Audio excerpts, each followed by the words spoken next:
नमस्कार भारतम। आज हम भारत के बारे में जानेंगे कि भारत का नाम भारत किन किन कारणों से पड़ा। कौन से ऐसे कारण बताए जाते हैं इतिहासकारों विद्वानों द्वारा भारत के भारत नाम होने के पीछे, और भारत के अभी तक ज्ञात कुल कितने नाम हैं, इसके बारे में भी हम आज इस वीडियो में इसके बारे में हम जानेंगे। इससे पहले अगर आप मेरे चैनल पे नए हैं तो इसको सब्सक्राइब कर लें और वीडियोस को लाइक कर दें, ताकि हम महत्वपूर्ण तथ्यों और जानकारियों को आपके साथ साझा कर पाएँ। नमस्कार। तो चलिए देखते हैं आज के महत्वपूर्ण तथ्यों के बारे में। तो सबसे पहले हम आधुनिक भारत के बारे में जानेंगे। आज का भारत क्या है, उसकी सीमाएं क्या हैं। तो आज भारत का आधिकारिक नाम जो है, संविधान में जो भारत का नाम बताया गया है वह है भारतीय गणराज्य, अर्थात रिपब्लिक ऑफ इंडिया, जो कि दक्षिण एशिया में स्थित भारतीय उपमहाद्वीप का सबसे बड़ा देश है। आज भारत एक देश के रूप में जाना जाता है, ना कि एक राष्ट्र के रूप में। तो यह दक्षिण एशिया में स्थित भारतीय उपमहाद्वीप में स्थित सबसे बड़ा राज्य है, जो कि विश्व मानचित्र के उत्तरी गोलार्ध में स्थित है। अगर उसकी स्थिति की बात करें तो भारत आज विश्व में 7वां क्षेत्रफल के माध्यम से और जनसंख्या में दूसरे स्थान पे है चीन के बाद।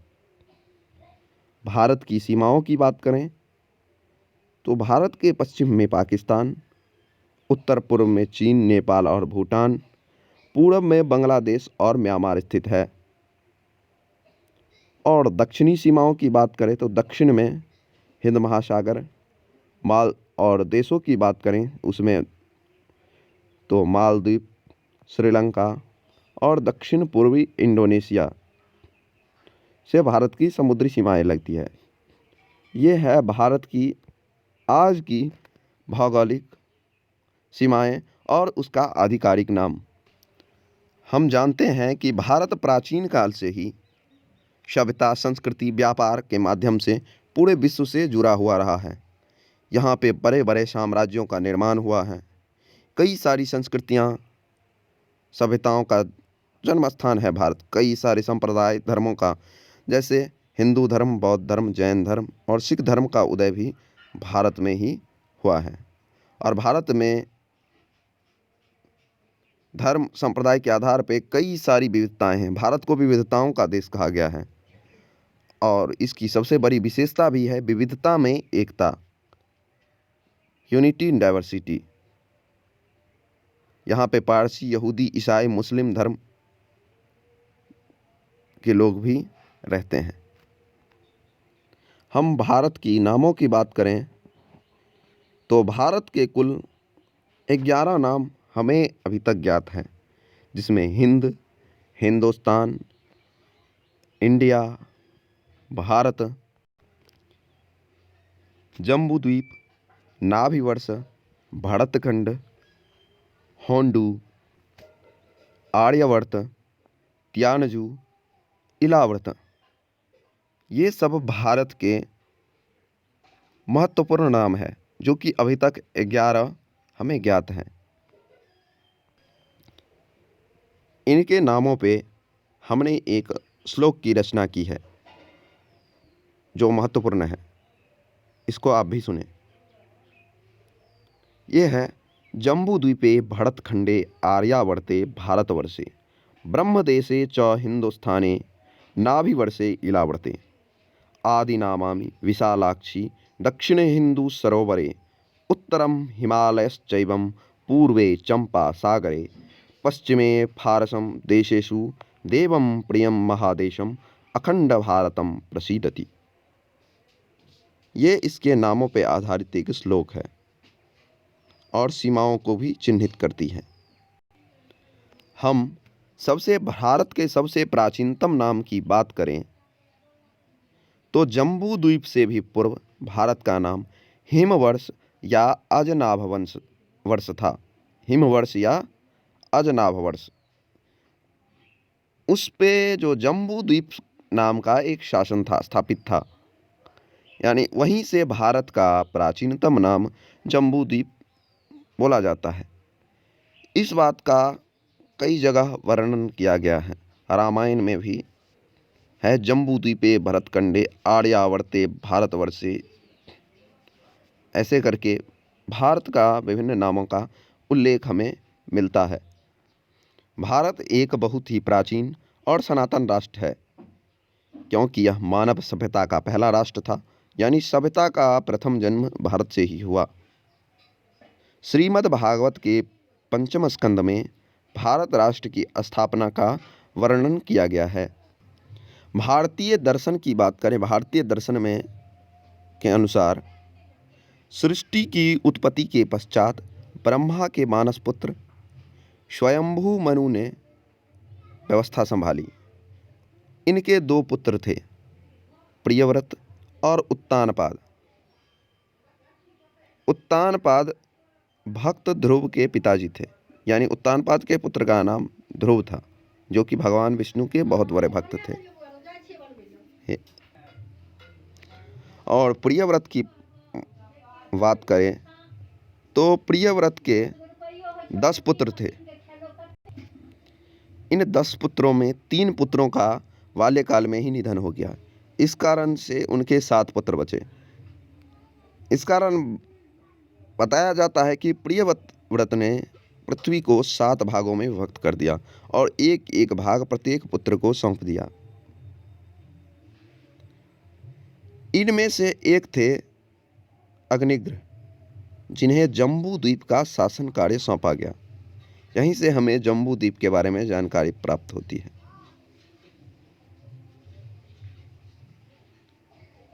वृद्धावस्था में अग्निग्र ने अपने 9 पुत्रों को जम्बू द्वीप के विभिन्न 9 स्थानों का शासन दायित्व सौंपा। इन 9 पुत्रों में सबसे बड़े थे नाभि, जिन्हें हिमवर्ष का भूभाग मिला। उन्होंने हिमवर्ष को स्वयं के नाम अजनाभ से जोड़कर अजनाभ वर्ष प्रचारित किया, यानी उन्होंने अपने नाम पे इस क्षेत्र का नाम अजनाभ वर्ष रखा।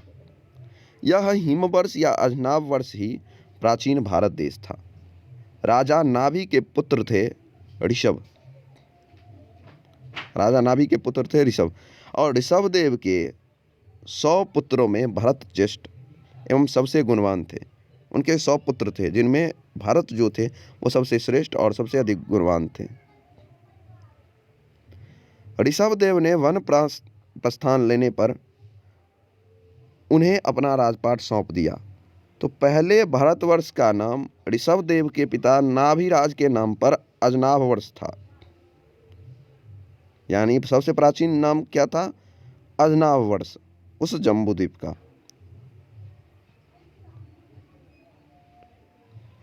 तो भरत के नाम से ही अजनाभ खंड को भारतवर्ष कहा जाने लगा। तो ये तो बात थी जम्बू द्वीप, अजनाभ वर्ष, हिमवर्ष के बारे में। हम जानते हैं कि भारत विश्व की सबसे पुरानी और प्रचलित और सबसे जानी मानी सभ्यताओं का देश है, जहां वर्षों से कई प्रजातियां समूह एक साथ रहते हैं। ज्ञात तथ्यों के अनुसार भारत में लगभग 1650 से अधिक भाषाएं और बोलियों का इस्तेमाल किया जाता है। कई प्रकार की सांस्कृतिक परंपरा, धर्म, भाषा और अलग अलग होने के बाद भी यहाँ के लोग एक दूसरे के सम्मान करते हैं, यानी विविधता में एकता भारत में हमको देखने को मिलती है। तो भारत शब्द की बात करें तो भारत संस्कृत का शब्द है, जिसके नाम से प्राचीन काल से ही भारत को पुकारा जाता रहा है। तो भारत के भारत नाम पड़ने के पीछे इतिहासकारक अपने क्या विचार देते हैं, चलिए इन तथ्यों को देखते हैं। इतिहासकारकों के पहले प्रमाण की बात करें तो भारत के भौगोलिक इतिहास के बारे में तो हमें दशराग युद्ध के बारे में जानकारी मिलती है हमें प्राचीन काल में, यानी ये वैदिक काल की बात है, या कह सकते हैं वैदिक काल से पूर्व की ही, जहाँ पे हमें दशराग युद्ध के बारे में जानकारियाँ मिलती। Battle of 10 Kings from Rigveda, यानी ऋग्वेद से हमें इस बात की जानकारी मिलती है कि 10 राजाओं का जो युद्ध हुआ था इसके बारे में, यहाँ से हमें प्रथम जानकारी मिलती है। तो ऋग्वेद की 7वीं किताब के 18वें श्लोक में 10 राजन युद्ध यानी दशराग युद्ध, 10 राजाओं का युद्ध का वर्णन मिलता है। यह युद्ध 10 राजाओं के महासंघ और भारत जनजाति के त्रित्सु राजवंश के राजा सुदास के बीच लड़ा गया। यह युद्ध पंजाब के रावी नदी पर हुआ। इस युद्ध में राजा सुदास ने 10 राजाओं के महासंघ पर विजय प्राप्त की। ये विजय किसने प्राप्त की? भरत नाम की जातियों ने, भरत ने। इस विजय ने राजा सुदास की प्रसिद्धि को कई गुना बढ़ा दिया। अंततः लोग खुद को भारत जनजाति के सदस्य के रूप में जानने लगे थे, यानी उनको पराजित कर दिया तो उन पे भी उनका शासन स्थापित हो गया, राजा सुदास का, भरत का, जिस कारण से लोग खुद को भारत जनजाति के सदस्य के रूप में जानने लगे थे। इसीलिए भारत का नाम लोगों के मुंह पर रहने लगा। फिर आगे चलकर लोग भारतवर्ष या भारत की भूमि के नाम से बुलाने लगे और यहीं से हमें प्रथम जानकारी मिलती है भारतवर्ष की। अब दूसरे तथ्य की, दूसरे प्रमाण की बात करें तो दूसरी जानकारी हमें महाभारत और चक्रवर्ती राजा भरत के बारे में जानकारी प्राप्त होती है। उनके अनुसार, महाभारत के अनुसार, भारत के नाम के पीछे की इतिहास, महाभारत के अनुसार इंडिया को भारतवर्ष का नाम राजा भरत चक्रवर्ती के नाम पर दिया गया था। चक्रवर्ती राजा भरत। राजा भरत भारत राजवंश के संस्थापक और कौरव पांडवों के पूर्वज थे और वे हस्तिनापुर के राजा दुष्यंत और रानी शकुंतला के पुत्र थे। भरत ने पूरे भारत के साम्राज्य को जीतकर एक संगठित राज्य की स्थापना की जिसका नाम भारतवर्ष या भारत पड़ा। यानी दुष्यंत और शकुंतला के वीर पुत्र भरत, जिन्होंने संपूर्ण भारत को एक किया, संगठित किया, उन्हीं के नाम पे इस देश का नाम भारतवर्ष पड़ा। विष्णु पुराण के एक खंड के हिसाब से इंडिया को भारतवर्ष उस समय कहा गया जब भरत के पिताजी यानी दुष्यंत और शकुंतला माता पिता अपना राजपाट अपने पुत्र को सौंप दिया और खुद सन्यासी बनकर जंगल चले गए। उसके बाद उस दुष्यंत और शकुंतला के उस राज्य को भारत के नाम से जाना गया, जिसको राजा भरत, चक्रवर्ती सम्राट भरत ने एकीकृत किया। विष्णु पुराण के अनुसार भारत का नाम जो बताया गया है वो किस आधार पे बताया गया है? उसमें बताया गया है उत्तरं यत् समुद्रस्य हिमाद्रिश्चैव दक्षिणम, उत्तरम यत् समुद्रस्य हिमाद्रिश्चैव दक्षिणम वर्ष तद भारतम नामम भारती यत्र संतति।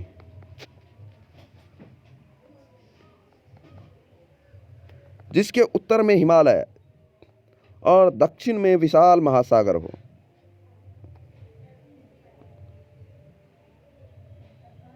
उस देश का, उस राष्ट्र का नाम भारत है और भारतीय वहाँ के संतान हैं। वहाँ के लोगों को भारतीय कहा जाता है। हालांकि ऐसा भी कहा जाता है कि भारत नाम जो है वो प्राचीन पुराणों से लिया गया है, जो कि इंडिया को भारतवर्षम के नाम से वर्णित करता है। उन्होंने ऐसा इसलिए किया, वो द्वीप से, विश्व के महाद्वीपों से भारत को एक अलग पहचान देना चाहते थे, इसीलिए उन्होंने इस नाम का प्रयोग किया। सबसे महत्वपूर्ण बात यह है कि भारत साम्राज्य अर्थात भारतवर्ष में आज के पाकिस्तान, अफगानिस्तान, चीन, ईरान, तजाकिस्तान, उज़्बेकिस्तान, किर्गिस्तान, रूस, तुर्कमेनिस्तान, उत्तर पश्चिम तिब्बत, नेपाल और बांग्लादेश सभी सम्मिलित थे। ये थी भारतवर्ष की सीमा।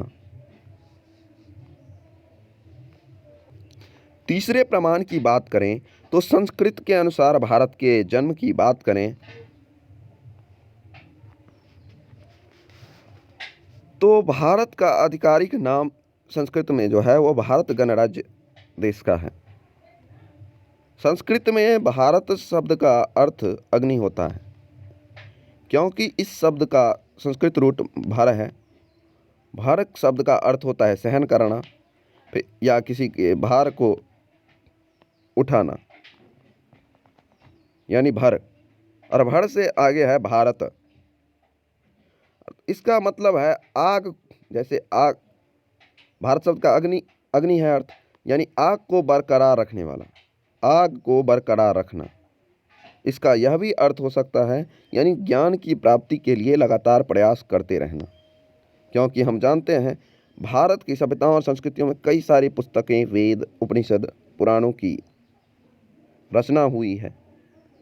यानी ज्ञान को सतत विकास करना, ज्ञान की सतत प्राप्ति करते रहना, यह भी भारत शब्द का अर्थ होता है। चौथे प्रमाण हमें जैन धर्म के अनुसार प्राप्त होते हैं। यानी जैन धर्म में भारत के नाम के पीछे का क्या तथ्य बताया गया है। उनके अनुसार इंडिया का असली नाम भारत है, जिसे सम्राट भरत चक्रवर्ती के नाम पे रखा गया है, जो कि जैन धर्म के पहले तीर्थकर के सबसे बड़े पुत्र थे, यानी ऋषभदेव के सबसे बड़े पुत्र थे। इनके अनुसार भारत का असली नाम जैन धर्म की ही देन है। इसे भारत की सभ्यता का विकास हुआ, इसी को आजकल इंडिया के नाम से जाना जाता है। ये जैन धर्म का मानना है। और अन्य नामों की बात करें तो भारत के कई सारे नामों का जन्म सिंधु नदी से हुआ है, इंडस। जैसे सिंधु को पश्चिम देश स नहीं बोल पाते थे, उसके कारण ह बोला, यानी सिंधु को हिंदू बोला, यानी सिंधु नदी के दूसरे भाग में रहने वाले लोगों को इन्होंने हिंदू कहा और वहाँ पे रहने वाले लोगों को हिंदुस्तानी कहा। ठीक यही एक है इंडस, यानी इंडिया को उन्होंने इंडस का, यानी सिंधु नदी को उन्हें इंडू कहा, इंडू को इंडस बोला, और फिर उसी इंडस नदी से इंडिया शब्द की उत्पत्ति हुई।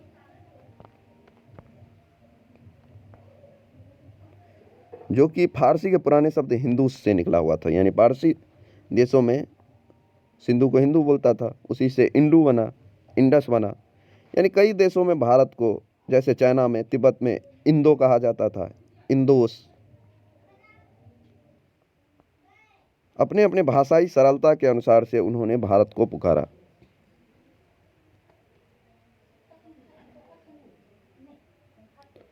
इंडिया को हिंदुस्तान भी कहा जाता है इसी कारण से। तो ये सारे तथ्य थे भारत के नामों के पीछे, क्योंकि भारत सांस्कृतिक और सभ्यता में संपन्न है, पूरे विश्व का वर्षों से नेतृत्व करता आया है। सोने की चिड़िया भारत को कहा जाता था, सभ्यताओं और संस्कृतियों का पालना कहा जाता था। पूर्व की सारी सभ्यताओं और संस्कृतियों का मूल स्थान भारत है।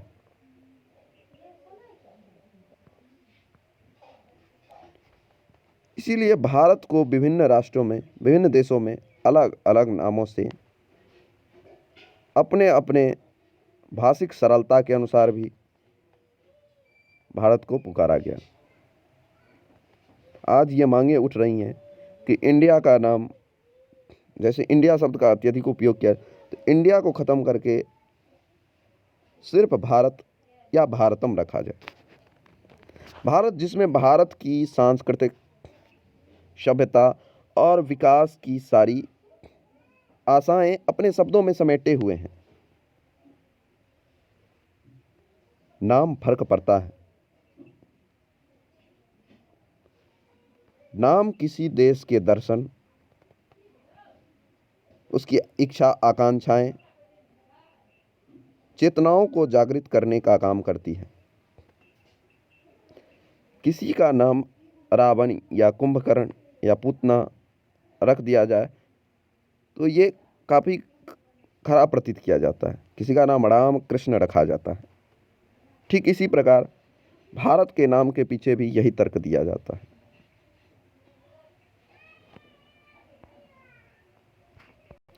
तो इस तरह से हमने आज देखा कि भारत के नाम किस तरह से, किन किन कारणों से भारत पड़ा, और उनके अन्य 11 नामों के बारे में हमने जानकारी प्राप्त की।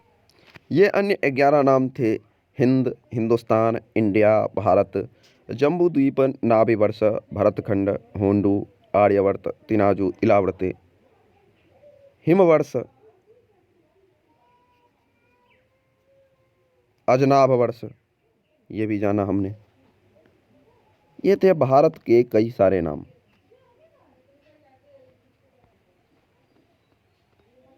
तो आज हमने भारत के बारे में, भारत के नामों के बारे में पूर्ण जानकारियाँ प्राप्त की। तो आज के वीडियो को हम यहीं समाप्त करते हैं। खुश रहिए, पढ़ते रहिए और जानकारी विभिन्न स्रोतों से प्राप्त करते रहिए। धन्यवाद। जय भारत।